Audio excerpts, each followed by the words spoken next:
Hello, welcome to my channel, The Spiritual Craft. So this is the first in a series of journal videos on journals that I've made, journals that I've kind of collected and turned into other things, generally on journals. So I want to get through these two first because, as you can tell, it's kind of just a recipe book. And I haven't put much in it, which is why I want to do these first. I do have some information on the magical associations of fruits and vegetables for kitchen magic. But as I've said in a previous video, I don't cook enough to use kitchen magic currently. So I do intend to fill this because I think it's super cute, kind of witchy.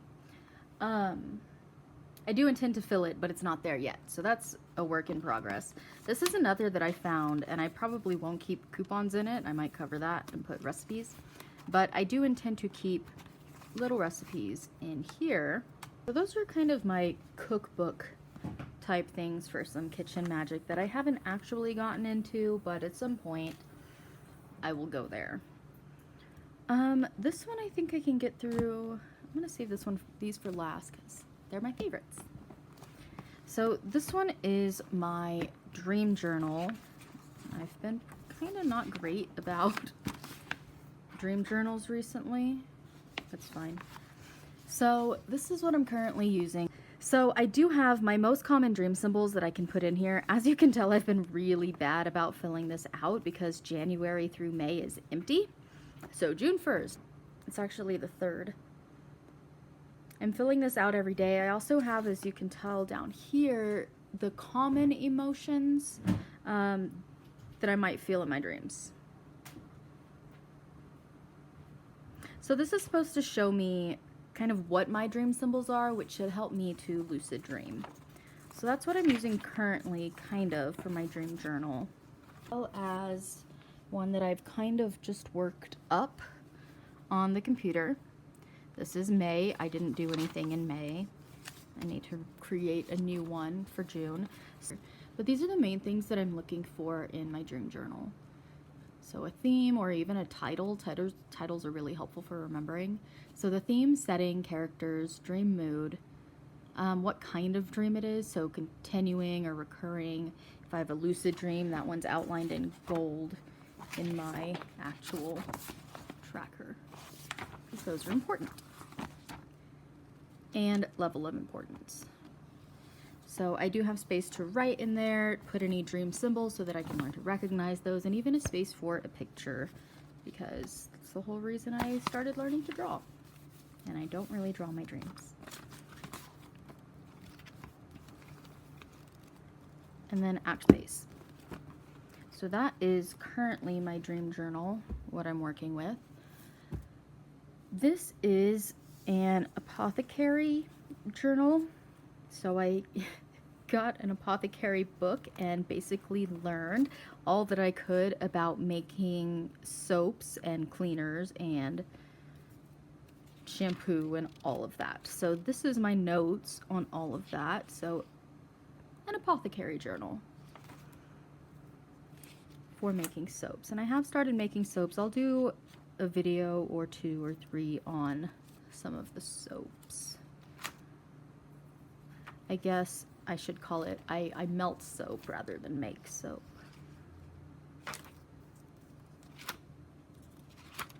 So it has all of the different herbs that I can put in my soaps. It has the different base oils that I can use or should use, the essential oils that work best for skincare or for different various things.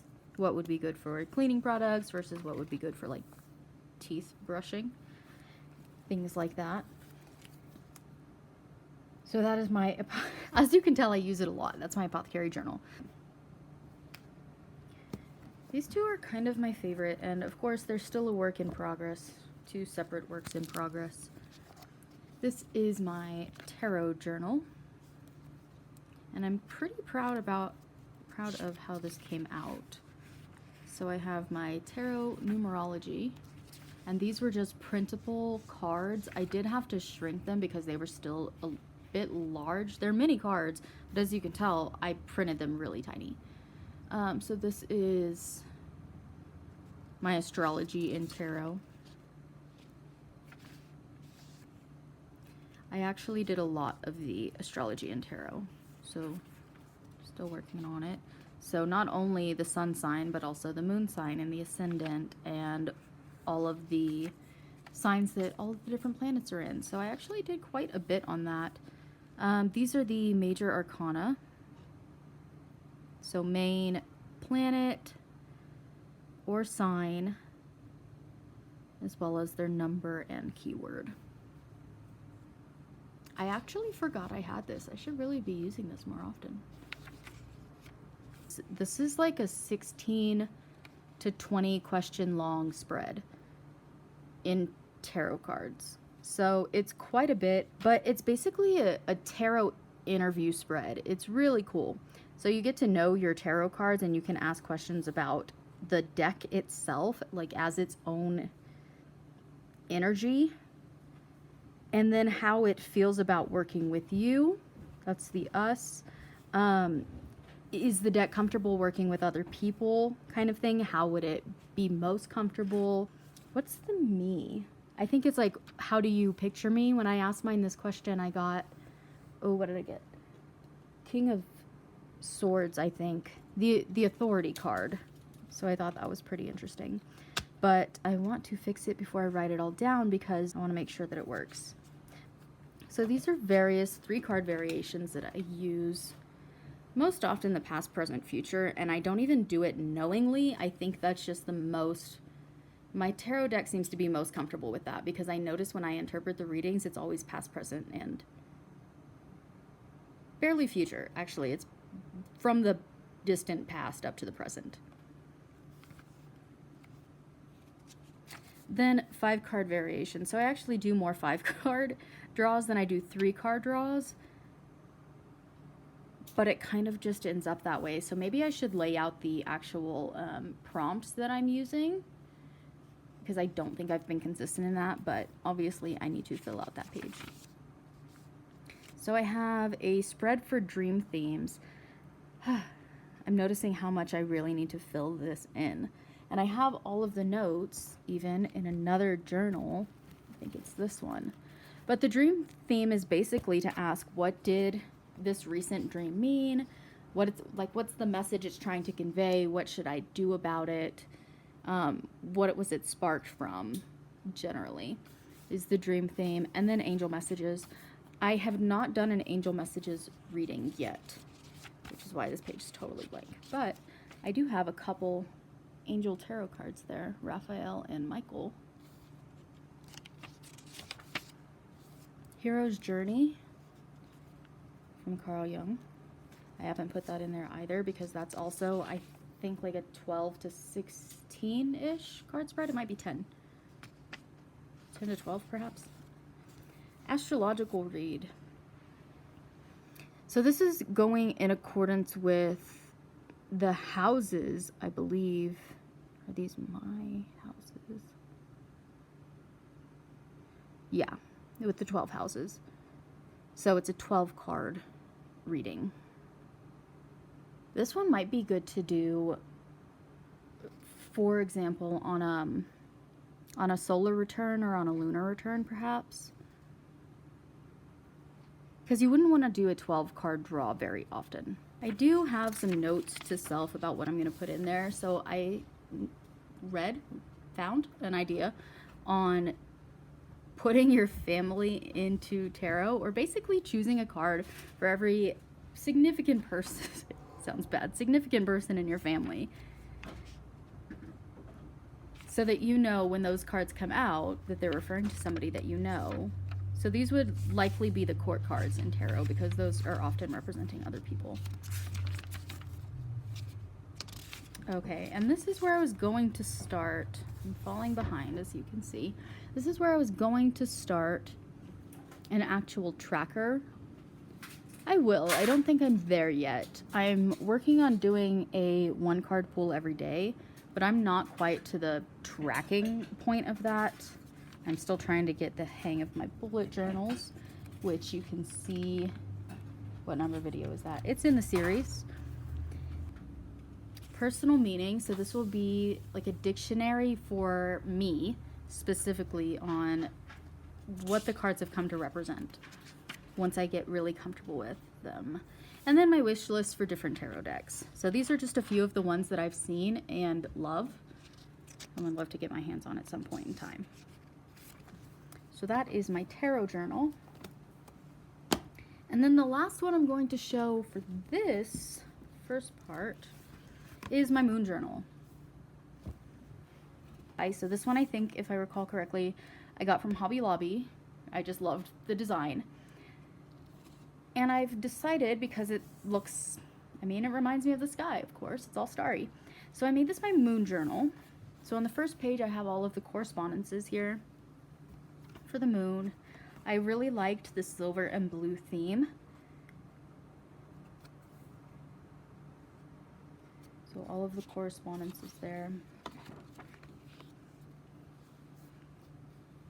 I saw this in somebody's journal, and I apologize for not remembering, but it is a quote from the Upanishads, which I've read as well, so that's my that's my citation.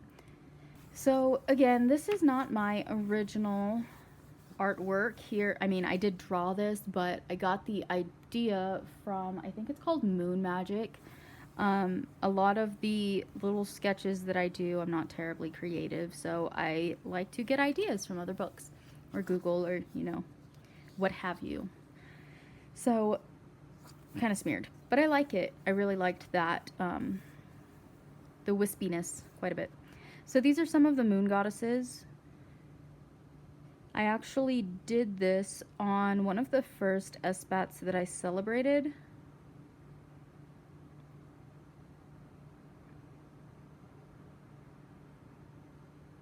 I think I entered a short meditation there. And I was able to, or I practiced, I won't say that I was able to, I practiced drawing down the moon. And so doing this research was really helpful. I have the moon in the zodiac. This has been so helpful when I'm planning, especially in my bullet journals. So this is, I have all the signs in the middle, and this is just for ideas of different things you can do for the different moon phases. So when the moon's waxing, right, you have your new moon, and I did put the moon phases in the middle as well. So full moon is SBAT, waning moon, these are the things you can do. And then come back around to the new moon. More wispy clouds. This is my attempt at a collage. I do not do collage, but this is something I figure maybe I'll draw on it or around it or add something to it, because I'm not sure if this is what a collage is supposed to look like, but this is what I came up with. And I think that's all that I have in this journal. Yep. So much more to do in there. In fact, I won't do that now, but there's some moon gardening pages that I want to put in here from another book. So you can tell that these ones, all of them, really, I did not make actually any of these journals. The ones that I did make, you'll see in another video. So for example, wait, I didn't make that one either. I did make this one. You'll see this one in my bullet journal video. A couple of the other ones that I've made that you can see in videos 2 and 3. My travel journal.